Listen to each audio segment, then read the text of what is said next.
বাবু নয় স্যার, আমি মুদির দোকান চালাই না। আশা করছি তোমরা বুঝে গেছো যে কাকে নিয়ে আজকে ভিডিও বানাবো। থাম্বনেল দেখেই বুঝে গেছো। তো সৃজিত মুখার্জি এবং প্রসেনজিৎ চ্যাটার্জির আবারও কম্বিনেশন হতে চলেছে প্রবীর রায়চৌধুরীর ক্যারেক্টারে। দশম অবতারের পরে প্রবীর রায়চৌধুরীর সিনেমা আসতে চলেছে, সেরকমটা কিন্তু আপডেট রয়েছে। তো রিসেন্টলি প্রসেনজিৎ চ্যাটার্জির আপকামিং সিনেমা বিজয়নগরের হিরের টিজার ড্রপ করেছে, যেটা বেশ প্রশংসিত হয়েছে। তো একটা ভিডিও ভাইরাল হয়েছে সৃজিত মুখার্জি এবং প্রসেনজিৎ চ্যাটার্জির, যেখানে সৃজিত মুখার্জি প্রসেনজিৎ চ্যাটার্জিকে বলছে যে তাহলে এবারে আমাদের সিনেমাটা শুরু হোক। তখন প্রসেনজিৎ বলছে যে আগে কাকাবুড়ো হয়ে যাক, তারপরে এই সিনেমাটা শুরু করব। তো এর থেকে বুঝতে পারছি যে এবারে প্রবীর রায়চৌধুরী কিন্তু ব্যাক করতে চলেছে। তো 2026-এর দুর্গাপূজায় যদি প্রবীর রায়চৌধুরী আসে, ভাই মাত লাগিয়ে দেবে, একাই মাত লাগিয়ে দিবে। যেরকম দশম অবতার যখন রিলিজ করেছিল তখন নাম্বার 1 বক্স অফিসে তাণ্ডব করে দিয়েছিল ভাই দশম অবতার। কারণ এই সিনেমাটার ফ্র্যাঞ্চাইজ ভ্যালু এবং প্রবীর রায়চৌধুরীর ক্যারেক্টারটাকে দর্শক এতটা পছন্দ করেছে, এই সিনেমাটা যখনই আসবে তখনই সুপারহিট হবে, এটুকু লিখে দিচ্ছি বস।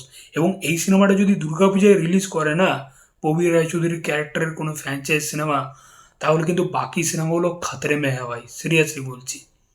কারণ প্রসেনজিৎ চ্যাটার্জির ওই ক্যারেক্টারটা, ওটার একটা ক্রেজ মারাত্মক রকমের, এবং সৃজিত মুখার্জির একটা ব্র্যান্ড ভ্যালু, তার সাথে এসবিএফ প্রোডাকশন হাউস।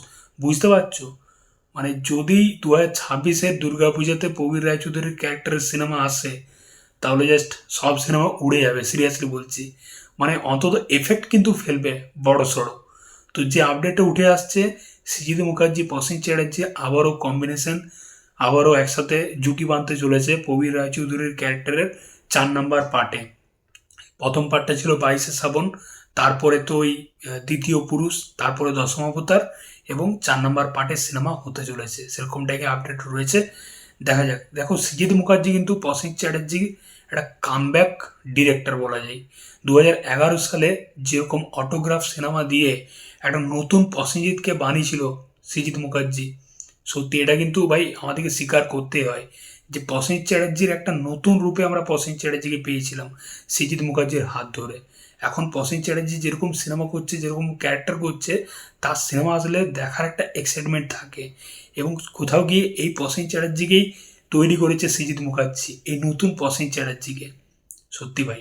তো সৃজিত মুখার্জি যেরকমভাবে মানে তার হিরোকে প্রেজেন্ট করে এই মাস অ্যাকশন সিনেমাতে, 22শে শ্রাবণে প্রবীর রায়চৌধুরী বলো বা দশম অবতারে এরকম বিজয় পোদ্দার, তাদেরকে যেরকমভাবে প্রেজেন্ট করে একটা নিজস্ব টাচ আছে।